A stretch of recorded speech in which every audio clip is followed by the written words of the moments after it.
Ang mga buwaya ay kilala sa kanilang pambihirang laki o nakakatakot na pangangatawan. Sila ay maaaring umabot sa haba na hanggang 20 talampakan o 6 na metro at tumitimbang ng higit sa 907 kilo. Mayroon din silang mahabang buhay, na umaabot ng 70 years old. Ang mga buwaya ay may kakaibang sistema ng pagpapalit ng ngipin. Mayroon silang espesyal na uka sa kanilang mga panga na tumutugon sa mga bagong ngipin na nabubuo upang palitan ang mga nawala sa kanila.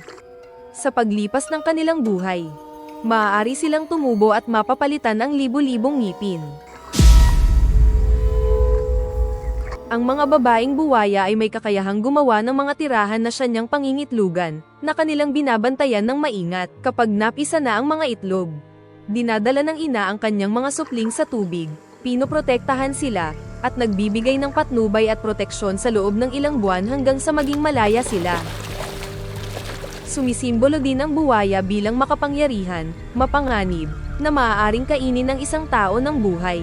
Maaari silang sumagisag sa kapangyarihan ng isang estado, kapangyarihan ng revolusyon, o kapangyarihan ng mega-kriminal at rebelde, depende sa konteksto. Ang mga buwaya bilang mabangis na halimaw o uhaw sa dugo na kumakain ng tao at iniuugnay sa kasakiman at panlilinlang, ang mga tiwaling opisyal ng gobyerno, landlord at nagpapautang ay kadalasang tinatawag na buwaya dito sa Pilipinas.